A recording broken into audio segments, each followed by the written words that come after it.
हम लोग मोलैलिटी को समझते हैं। मोलैलिटी क्या होता है? सबसे पहले मोलैलिटी को हम कैपिटल एम से रिप्रेजेंट करते हैं।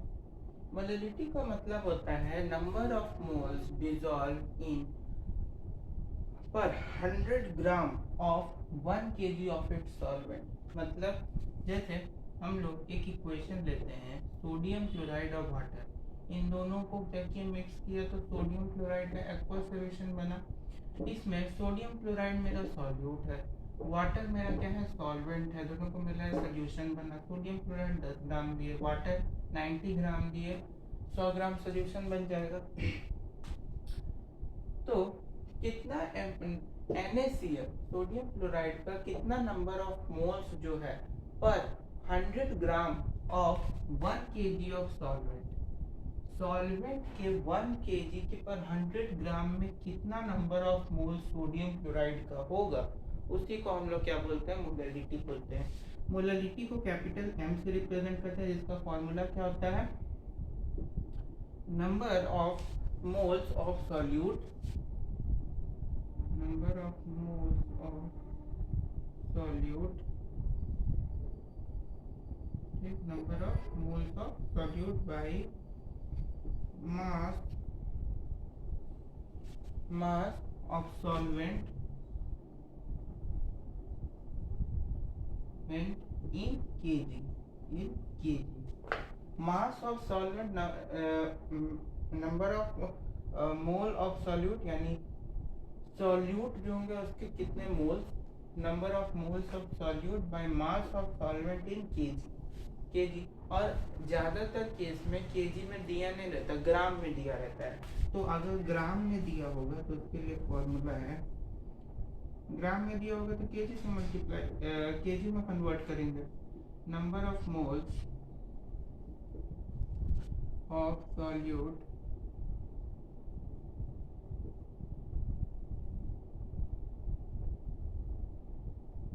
by mass of solvent, अगर इन ग्राम दिया है ग्राम तो उसको मल्टीप्लाई इसमें से कर देंगे 1000 से, 1 kg इज इक्वल टू 1000 ग्राम, तो ग्राम से उसको केजी में कन्वर्ट करेंगे। इस चीज़ का ध्यान रखना है कि मोलैलिटी जो है उसमें सॉल्वेंट का जो मास होगा वो हमेशा केजी में लेंगे। बात समझ में?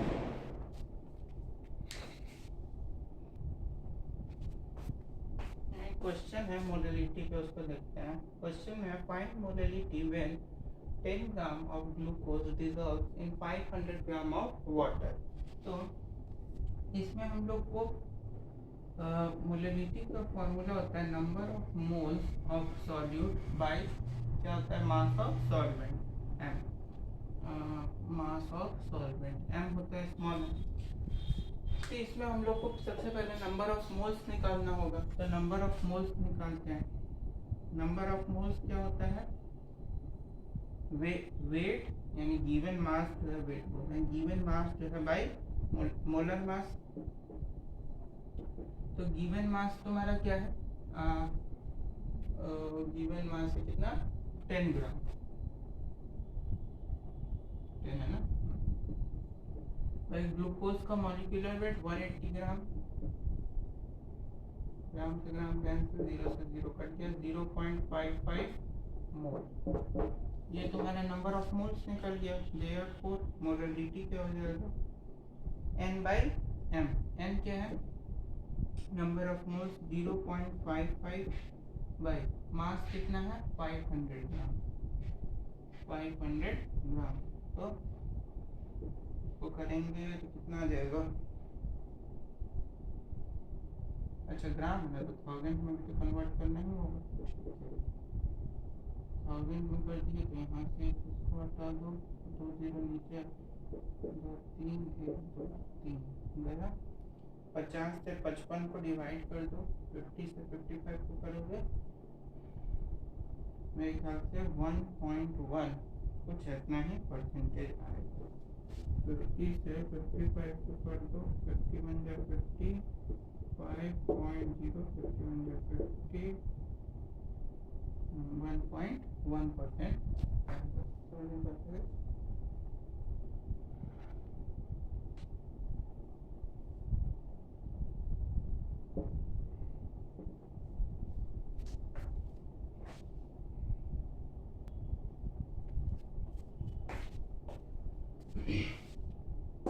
मोलरिटी को देखते हैं। मोलरिटी मतलब होता है कि number of moles present in solute in per litre of its aqueous solution. मतलब जैसे हम यहाँ पे एग्जांपल लिए ग्लूकोज और वाटर दोनों को मिक्स किए, क्या बनाया, ग्लूकोज सोल्यूशन। अब ग्लूकोज जो है 10 ग्राम लिया हुआ है और टोटल सोल्यूशन मेरा उसका जो बना उसका वॉल्यूम कितना हुआ 500 मिलीलीटर। तो इसमें जो सॉल्यूट है उसमें जितना नंबर ऑफ मोल्स इस सॉल्यूट का जितना नंबर ऑफ मोल्स उसके उसके हर एक लीटर में, इस एक्वस सोल्यूशन के हर, जैसे 500 मिलीलीटर है तो हर एक लीटर में यानी हर 1000 मिलीलीटर में जितना नंबर ऑफ मोल्स सॉल्यूट का इसमें प्रेजेंट होगा वही तुम्हारा इसका क्या होगा, मोलरिटी होगा। मोलरिटी जो होता है, मोलरिटी इसका फॉर्मूला होता है number of moles of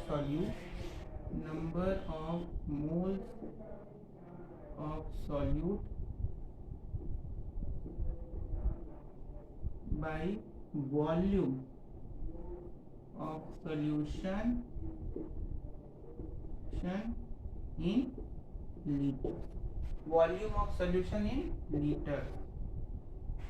litres में, लेकिन ज्यादातर केस में मिलीलीटर में दिया रहता है। तो अगर यहाँ मिलीलीटर में दिया होगा तो उसमें क्या फॉर्मूला होगा, molarity is equal to number of moles of solute जो भी हो by volume of solution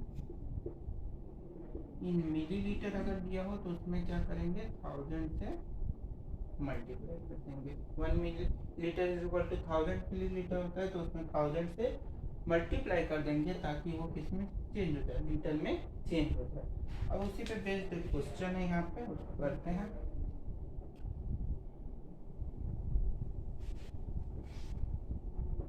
question है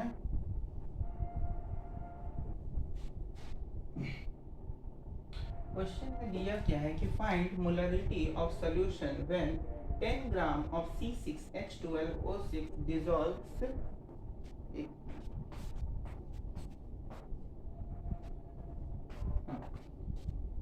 dissolves in water to make 500 milliliter of glucose solution। क्या कह रहा है कि सॉल्यूशन का मोलरिटी बताना है जिसमें ग्लूकोज जो है 10 ग्राम क्या है, डिजोल्व है, यानी सिंपल की जो ऊपर वाला इक्वेशन है ना उसी का हम क्वेश्चन दिए हैं। To make 500 millilitre of glucose solution. तो इसमें हम लोग को इस इक्वेशन का मोलरिटी फाइंड करना है। तो मोलरिटी फाइंड करने के लिए हम क्या बताएं, इसमें देखो मिलीलीटर में दिया हुआ है, ऐसे ही जनरली मिलीलीटर में ही दिया जाता है तो उसको लीटर में कन्वर्ट करने के लिए 1000 से मल्टीप्लाई कर देंगे। तो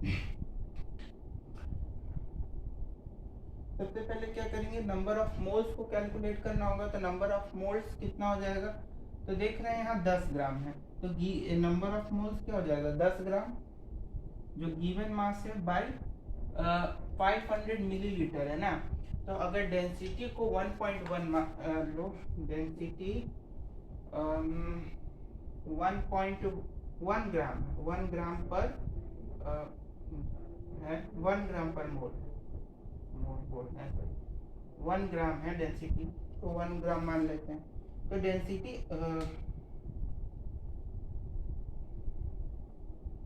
को अगर 1 ग्राम मानते हो तो ये मेरा जो डेंसिटी जो बता रहे हैं इधर मॉलिक्यूलर मास होता है, डेंसिटी का क्या चक्कर है इसमें, ग्लूकोज है ये है, हाँ तो उसका मॉलिक्यूलर मास डायरेक्ट लिखते हैं हम 0 से 0 कट गया, n का वैल्यू 0.55 मोल, n का ऐसे ही आ गया, हम 0.55 मोल n आ गया। अब उसके बाद वहाँ पे डाल दो तो नंबर ऑफ मोल्स तो 0.55 बाई कितना है वॉल्यूम 500 गुने 1000। अभी इसी का हम लोग कैलकुलेशन किए तो कितना आया था, थोड़ा कैलकुलेशन करने पे 1 2 3 1 2 3 कितना आया था 1.1। 1.1 होगा 50 55 1.1 इसका क्या होगा पोलरिटी हो गया। अब अगर डेसिमल को इधर घसकाओगे तो ऊपर में घस जाएंगे पल के पल। पोलरिटी आ गया काफी है। चलो पोलरिटी समझ गए। अब समझते हैं मोल फ्रैक्शन को। मोल फ्रैक्शन क्या होता है? मोल फ्रैक्शन को ना हम लोग स्मॉल x से डिनोट करते हैं। इसे स्मॉल x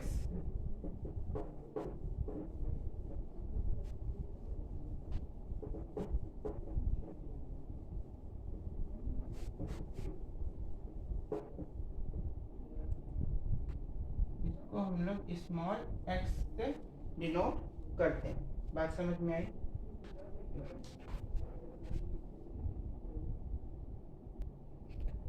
हाँ, मोल फ्रैक्शन जिसको कि हम लोग x से डिनोट करते हैं। सपोज करो जैसे इसको समझने के लिए कि जैसे सॉल्यूट जो होता है उस सॉल्यूट का जितना नंबर ऑफ मोल्स है, यानी उस सॉल्यूट में जितना मोल्स प्रेजेंट है, number of moles present in solute dissolve in the total number of moles of the solution. यानी जो उस सॉल्यूट से जो सॉल्यूशन बन रहे हैं उस सॉल्यूशन में जितना नंबर ऑफ मोल्स है उसमें number of moles of solute को जो डिसॉल्व करते हैं उसी को हम लोग क्या बोलते हैं? Mole fraction. ऐसे समझो कि जैसे दो कंपाउंड है ए और बी, दोनों को रिएक्ट कराया क्या बना? ए बी बन गया ए बी। तो नंबर ऑफ मोल्स ऑफ ए को क्या लिख सकते हैं? नंबर ऑफ मोल्स ऑफ ए, इसको क्या लिख सकते हैं? एन, और इसको लिख सकते हैं ना एन ए लिख सकते हैं। उसी तरह से number of moles of B को क्या लिख सकते हैं? एन बी लिख सकते हैं। एन यहाँ पे क्या है? एन को हम लोग किस लिए यूज करते हैं? नंबर ऑफ मोल्स के लिए। तो number of moles of B ये हो गया। तो number moles of A B क्या हो जाएगा? N times A B. N times A B ही ना होगा, यानी number of moles of solution क्या हो जाएगा? Number of moles of solution क्या हो जाएगा? इस सॉल्यूशन का नंबर ऑफ मोल्स क्या है? N A B. ये इज इक्वल टू क्या हो जाएगा? N A plus N B. N A plus N B, ये इज इक्वल टू क्या हो जाएगा? N A plus N B. तो मोल फ्रैक्शन ऑफ ए, इतना बात समझ में आया? तो यहाँ से mole fraction of A, mole fraction को x से डिनोट करते तो मोल फ्रैक्शन ऑफ ए बराबर mole of A by mole of A solution, यानी a प्लस बी, और mole fraction of b is equal to N B by N A plus N. एक ये formula हो गया, एक ये फॉर्मूला हो गया, और एक number of moles of solution is equal to number of moles present in salt A and number of moles present in B. तो मोल फ्रैक्शन ऑफ ए क्या हो गया? Number of moles present in A by number of moles in solution, total number of moles, और mole fraction of B क्या हो गया? Number of moles present in B by total numbers of mole present in solution. समझ में बात आ गई? अब इस पे कुछ क्वेश्चन उसको बताते हैं। चलिए तो इस पे क्वेश्चन लिख लेते हैं। लिखा है find mole fraction of each components when 10 gram of glucose dissolves in 240 gram of water to make 250 gram of its aqueous solution। अब देखो यहाँ पे हम लोग को बोला है कि ईच कंपोनेंट, यानी हर एक कंपोनेंट का हम लोग को मोल फ्रैक्शन बताना है। तो सबसे पहले जो कंपोनेंट दिया है इसमें कौन कौन दिया है, एक दिया है मेरा वाटर और एक दिया है मेरा ग्लूकोज, तो दोनों को एज इट इज लिख दिए a plus B equal to dash A B. ये बताएं अब a तुम्हारा क्या है, इसको हम लोग क्या ले लेंगे एन ए, इसको ले लेंगे एन बी, दोनों को जोड़ देंगे क्या आ जाएगा एन ए बी, इन दोनों को जोड़ेंगे तो एन ए बी आएगा ना, एन ए बी। तो ए में हम लोग ले लिए ग्लूकोज जो कि 10 ग्राम गिवन है, बी में ले लिए वाटर जो कि 240 ग्राम गिवन है, दोनों को मिक्स किए तो हम लोग का ग्लूकोज सोल्यूशन मिल गया कितना 250 ग्राम। अब हम लोग को बोल रहा है कि हम लोग को क्या निकालना है, मोल फ्रैक्शन यानी एक्स ए और एक्स बी निकालना है। तो एन ए सबसे पहले नंबर ऑफ मोल्स को निकालना होगा, number of moles of A by number of moles of B, तभी निकाल पाएंगे।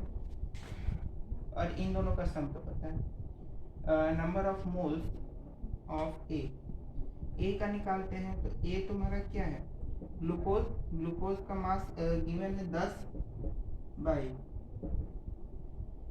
एन निकालते हैं किसका ग्लूकोज का, तो given mass by molecular mass glucose का 180 होता है, 0 से 0 कट गया, n is equal to 0.55 mole हो गया। Number of moles of B, तो गिवन मास क्या है 240 बाई मॉलिक्यूलर मास 18 ग्राम, ये हो जाएगा तुम्हारा n is equal to 13.3 mole, 13.3 mole. n निकल गया दोनों का, अब हम लोग निकाल लेते हैं। तो X A is equal to N A by N A plus N B. तो एन ए क्या है मेरे पास, number of moles of A 0.55 by number of moles of A plus number of moles of B, तो 13.3 और 0.55 3 5 8.1 13.85, ठीक है। अब इसको डिवाइड करोगे तो पॉइंट से पॉइंट तो पहले ही गया, डिवाइड करोगे से 1385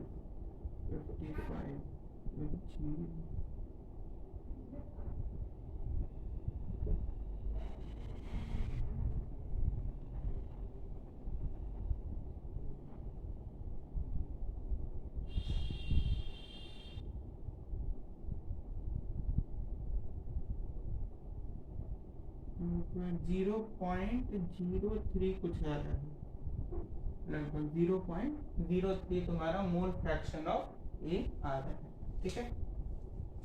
मोल फ्रैक्शन ऑफ बी देखते हैं, बी कितना है, तो B is equal to number of moles of B कितना है 13.3 by number of moles of A, तो वो दोनों का सम तो दिया हुआ है 13.85, ठीक है। इसको अगर सॉल्व करते हो तो कितना आ जाएगा,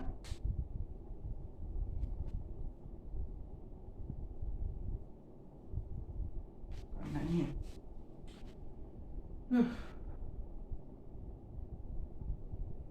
इसको हटाओगे 2 0 और यहाँ पे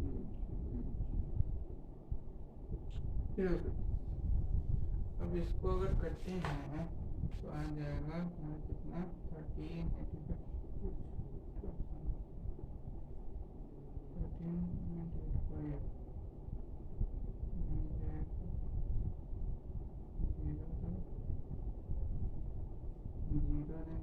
0